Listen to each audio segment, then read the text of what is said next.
Hello everyone, welcome back to Read Ginny.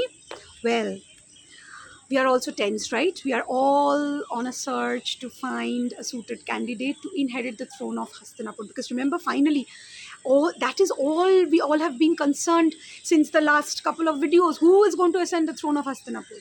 Well, Dhritarashtra is already out. I had given you the explanation why. But then, why not Pandu? Well, as a young prince, Pandu was very fond of hunting. So one day, while out on a game of hunting, he had heard something in the woods and he had taken it to be possibly a deer behind the foliage. So he had thrown an arrow. But what does he realize?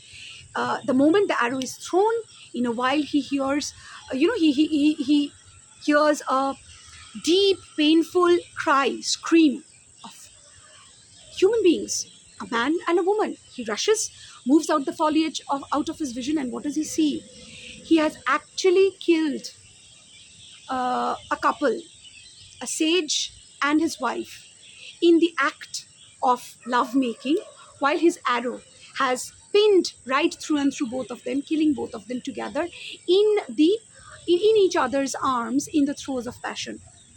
So before death, the sage and his wife curse Pandu that because you did this to us, because we were in the act of consummating our acute moment of passion, you have killed us. We curse you to a life of celibacy.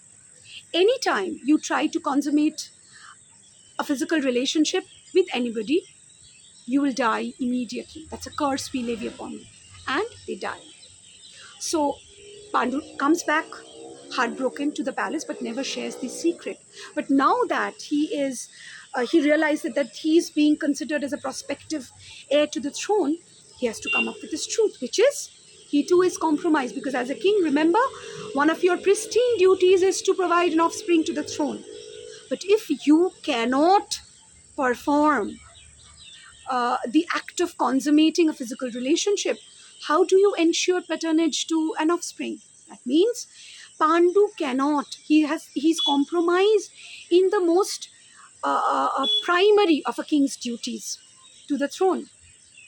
So, then Pandu is also out of the scene. Nonetheless, Vidur is of course there, but even if he's physically perfect, he's a great, because one of the things that history remembers Vidur for is his knowledge.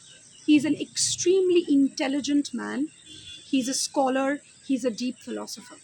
Nonetheless, those qualities, remember his origin. He's born of a maid. Varnashram is very much a marker of the way of life, the society that Mahabharata comes to us from. So, of course, Vidur cannot be considered. Well, he can always be thought of as the prime minister or the chief advisor to the king, but not the king, not the throne. Right? That's out of his reach. So then who? Pandu, because he cannot perform the way he's expected as a king, he decides to, sort of retire to the forest and live a life of celibacy. And Dhritarashtra is then the only, possible candidate left in the picture. And of course, by a special consideration that is advanced to him, he sort of ascends the throne. But meanwhile, what has happened? Dhritarashtra and Pandu have been married off. Again, this time, uh, two interesting stories come in, short stories come in. One, the story of how Dhritarashtra comes to marry Gandhari, and how Pandu comes to marry Kunti. Now you can see that, you know, uh, Mahabharata is, unlike Ramayana, not a singular text. Because here I would like to denigrate a little bit and sort of essentially try to explain to you people how, by their very nature, the two Mahakavyas of the Indian ancient literary tradition are very different from each other. Two words, uh, Khanva or Khondo and Parva, essentially are terms used to designate the various episodes of the two Mahakavyas. When we talk about the Ramayana, you will see that the various episodes of Ramayana are referred to as uh, uh, khanda, right? Like you know, like say uh, khanda meaning, you could say, both of these terms, khanda and parva, they come from, they are actually Sanskrit terms to refer to the branches of a tree. The parvas are the much younger, flexible, branches, and the khandvas are the more stringent, stronger and immovable trunks of the more rigid part of the tree. Now, the Ramayana has khandvas, meaning the story has its own, singular narrative, and the parts, the khandvas of the narrative of the Mahakavya are very holistic and wholesome on their own in entirety. There are very few denigrations or added stories there that find their way into the main narrative of the Mahakavya. Hence the Khandva, meaning the less flexible ones. However, when we come to Mahabharata, they are the Parvas, meaning the more flexible branches, which are more easy to sway with the air, which make more room for inclusion. Hence, with every episode of Mahabharata progressing, you will see there are multiple stories that keep coming, because it has a very sort of inclusionary approach. The narrative is very inclusionary in nature, in tandem with the mainstream, the main narrative of the tale. You find multiple tributaries sort of coming together and contributing to the mainstream of the story. Hence the parvas, the khandvas for Ramayana, the parvas for Mahabharata, right? So again, in this case, when we come here, we realize that the parva starts functioning again, and two different stories again find their way into the mainstream of the narrative. One first, Gandhari. Now here again, I told you that a little bit of Mahabharata also hints you to our understanding of geography, even modern day geography, right? How? Uh, Dhritarashtra was married to Gandhari, the princess of Gandhar. Now, where was this Gandhar situated? You know, Gandhar is actually the root term for the modern day province of Kandahar, situated in the vicinity of Turkey, in Kazakhstan, Turkmenistan, Turkey region, in you could say the western parts of the Indian subcontinent, or in according to the Western notions of geographical understanding of this part of the world, this is the Middle East, right? So Gandhari was the princess of Gandhar or Kandahar, modern day Kandahar, and her brother was Shakuni. Now, when Bhishma approached the king of Kandahar with the offer of allowing the hand of his daughter in marriage to Dhritarashtra, of course, he did not happily accept the offer, because by then everybody in Aryavata knew that Dhritarashtra was born blind. Which father would happily marry off his beautiful young daughter, well endowed, perfectly functioning, not compromised in any way in which that would make her a less suited prospective bride, would marry off his daughter to a blind individual, that to a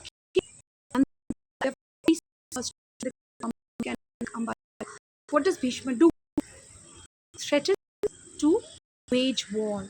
And at that point of time, there was no great military power in all of Aryavata. Hastinapur. That too, it had the strongest of the warriors, Bhishma, as its commander in chief. So, though the king continues to resist, what does Bhishma do? He imprisons the king and the queen, abducts Gandhari, and brings them back to Hastinapur. Throws the king and the queen of Kandahar into imprisonment, into a life of imprisonment, and marries off Gandhari to Dhritarashtra. Well, this will actually take us in a different direction of discussion. Given all of this, Shakuni was an absolutely loving brother. Gandhari was the apple of his eye, and he had, as a prince whose kingdom had been snatched, as a brother whose sister had been abducted and forcefully married off to a physically handicapped, a physically challenged individual, as a son whose parents had been forcefully imprisoned.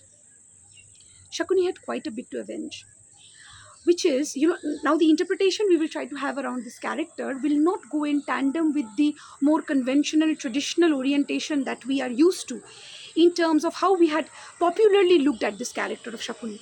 Essentially, whenever the discussion of Shakuni had come up to the surface, our natural instinct or tendency has been to essentially look at him under a very, very negative light, because all we have seen him do is conspire and act in a way that he became the catalyst which who led to the perennial clash between the Pandavas and the Kauravas, which is the prime center, the central focus of the story of Mahabharata, right? Nonetheless, now that I tell you the story, which is the lesser heard version of how Gandhari comes to become the queen of Hastinapur, don't you think there is quite a bit ground for us to actually allow Shakuni some room of sympathy and empathy?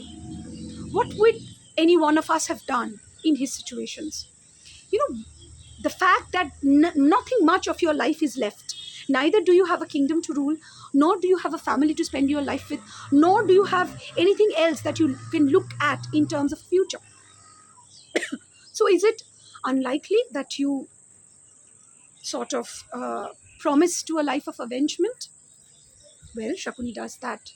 He decides to accompany his sister all the way to Hastinapur and live a life as an unwelcome guest in Hastinapur. While all this while, he he sort of dispenses all his health, all his age, all his intellect, all his qualities to ensure that all the wrongs done to him, to his loved ones, is avenged. Right? So that's one story. How Gandhari comes to marry Dhritarashtra, how Shakuni comes to the kingdom of Hastinapur. Now cut to Pandu. How does Kunti come to marry Pandu? Well, too much in one go, right? I'll hold that story for now, and hold on to the curiosity, everyone. And let's meet again next time. But before I end today, now that I've got a little used to what I've been doing here for a while, I have learned to uh, learn some of the ways of this medium. So my request to all of you is, if you people love my videos, if you enjoy watching them, and if you want me to go on with these videos, please like and share my videos, subscribe to my channel, and keep encouraging me with your comments and your likes, so that I continue to believe in my purpose. I continue to share my passion for the rich relic, the proud lineage that we are a part of with all of you in a fun way here that I'm trying to do. So continue to encourage Lead Genie, and I'll see all of you next time at #Lead Genie. Bye bye.